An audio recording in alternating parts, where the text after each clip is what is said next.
അസ്സലാമലൈക്കും. സല്ല കിച്ചണിലേക്ക് എല്ലാവർക്കും സ്വാഗതം. അപ്പോൾ ഇന്നത്തെ നമ്മളെ റെസിപ്പി എന്ന് പറഞ്ഞാൽ നല്ല സോഫ്റ്റ് ആയിട്ടുള്ള നമുക്ക് പെട്ടെന്ന് റെഡിയാക്കി എടുക്കാൻ പറ്റിയിട്ടുള്ളൊരു നെയ്യപ്പത്തിൻ്റെ റെസിപ്പിയാണ് കേട്ടോ. അപ്പോൾ നെയ്യപ്പം നീ ആരും ശരിയായിട്ടില്ല എന്ന് പറയരുത്, ഈ ഒരു വീഡിയോ കണ്ടു നോക്ക്. അതിനായിട്ട് ഞാനൊരു 6 അച്ച് ശർക്കര അതുപോലെ പൊടിച്ചുകൊണ്ടാണ് എടുത്തിട്ടുള്ളത്. പൊടിച്ചെടുക്കുമ്പോൾ നമുക്ക് ശർക്കര പെട്ടെന്ന് തന്നെ ഉരുകി കിട്ടും. അപ്പോൾ അതിലേക്ക് കുറച്ച് വെള്ളം ഒഴിച്ച് കൊടുത്തിട്ട് നല്ല പോലെ ഒന്ന് ഉരുക്കിയെടുക്കാം.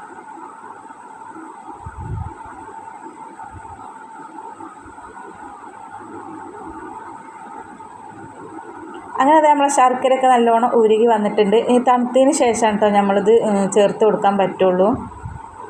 അപ്പോൾ ഇതാ അരിയൊക്കെ നല്ലോണം കുതിർത്ത് വെച്ചിട്ടുണ്ടായിരുന്നു. രാവിലെ തന്നെ വെള്ളത്തിലിട്ട് വെച്ചതാണ്. വൈകുന്നേരമാണ് അരി അരക്കണത്. അപ്പോൾ അരി ഇതായിട്ട് കൊടുത്തിട്ട് പിന്നെ നമ്മൾ ശർക്കര വെള്ളമാണ് ഒഴിച്ച് കൊടുക്കുന്നത്. തണുത്തിട്ടാണ് ശർക്കര വെള്ളം ഒഴിച്ച് കൊടുക്കുന്നത്. ഒരിക്കലും ചൂടോടെ ഒഴിച്ച് കൊടുക്കരുത്, നമ്മളപ്പം ശരിയായി കിട്ടൂല. പിന്നെ അതിക്കൊരു 4-5-6 ഏലക്കായ ചെറുതാണ് കേട്ടോ, അതും കൂടി ചേർത്ത് കൊടുത്തിട്ടുണ്ട്.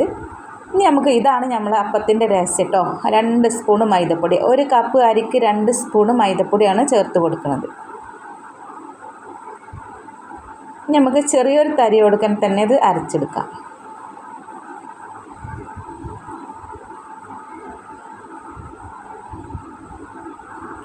ഇനി ഇതാ ബാക്കിയുള്ള അരിയും കൂടി അതുപോലെ തന്നെ ഇതിക്കും തന്നെ 2 സ്പൂണ് മൈദപ്പൊടി ചേർത്ത് കൊടുക്കുന്നുണ്ട്.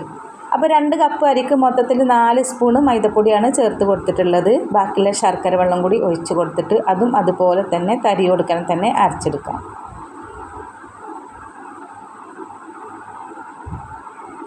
പിന്നെ ഒരു നുള്ള് സോഡാപ്പൊടി ചേർത്ത് കൊടുക്കുന്നുണ്ട്. പിന്നെ കുറച്ച് ഉപ്പും ചേർത്ത് കൊടുക്കാം. നല്ലോണം ഒന്ന് മിക്സാക്കി കൊടുക്കാം.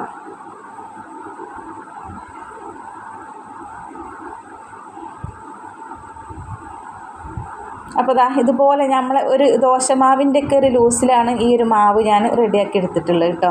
അപ്പോൾ ഇത്തിരി വെള്ളം കൂടി ഒഴിച്ച് കൊടുക്കുന്നുണ്ട്, മാവൊന്ന് പാകാക്കി എടുക്കാൻ വേണ്ടിയിട്ട്. അപ്പോൾ നമ്മൾ ഇഡ്ഡലി മാവിൻ്റെ ആ ഒരു ടൈറ്റ് അല്ല, ദോശമാവിൻ്റെ ആ ഒരു ലൂസിൽ വേണം നമുക്ക് നെയ്യപ്പത്തിന് മാവ് റെഡിയാക്കി എടുക്കാൻ വേണ്ടിയിട്ട്.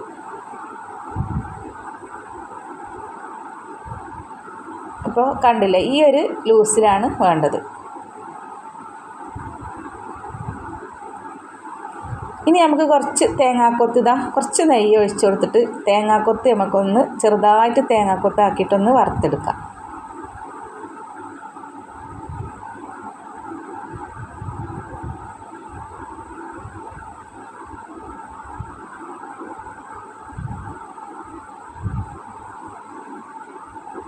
പിന്നെ ഇതിലേക്ക് നമ്മൾ തേങ്ങാക്കൊത്ത് ഒന്ന് മൂത്ത് വന്നതിന് ശേഷം നമുക്ക് ഒരു കുറച്ച് ചെറിയ ജീരകം കൂടി ചേർത്ത് കൊടുക്കുക. അപ്പോൾ ജീരകത്തിൻ്റെ ടേസ്റ്റ് ഇഷ്ടമുള്ളവർക്കാണെങ്കിൽ ചേർത്ത് കൊടുത്താൽ മതി കേട്ടോ. അപ്പോൾ ചെറിയ ജീരകം ചേർത്ത് കൊടുക്കുമ്പോൾ നല്ലൊരു ടേസ്റ്റാണ് നമ്മൾ അപ്പത്തിന്.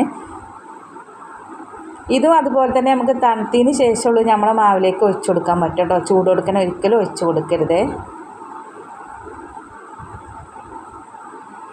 അങ്ങനെ ഇത് തണുത്തതിന് ശേഷം ഞാൻ മാവിലേക്ക് അങ്ങോട്ട് ഒഴിച്ച് കൊടുക്കുന്നുണ്ട്. നമുക്കത് എല്ലാം കൂടി ഒന്ന് മിക്സാക്കി കൊടുക്കാം.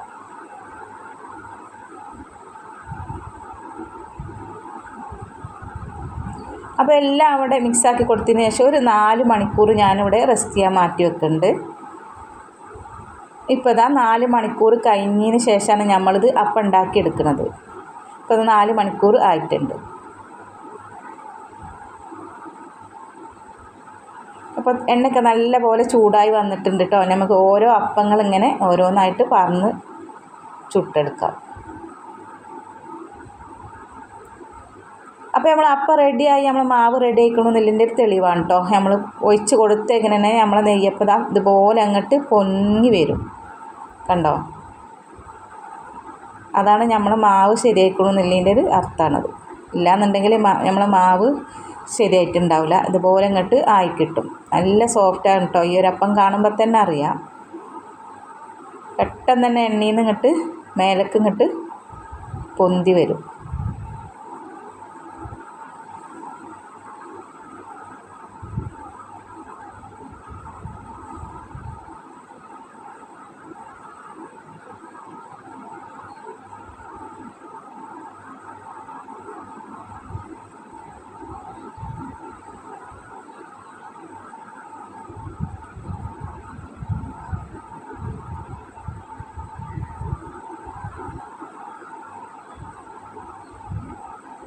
അപ്പോൾ ഈ അപ്പം ഉണ്ടാക്കുമ്പോൾ നമ്മൾ സോഡപ്പൊടി ഒരിക്കലും കൂടി പോകരുത് കേട്ടോ. കൂടിപ്പോയാൽ നമ്മൾ അപ്പം ശരിയായി കിട്ടില്ല.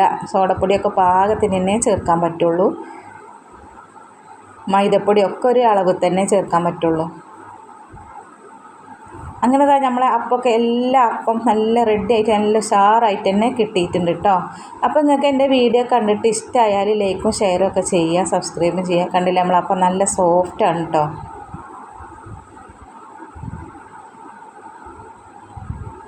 അപ്പോൾ ഇൻഷാ അല്ലാഹ് അടുത്തൊരു വീഡിയോയിൽ കാണാം. അതുവരേക്കും എല്ലാവർക്കും അസ്സലാമു അലൈക്കും.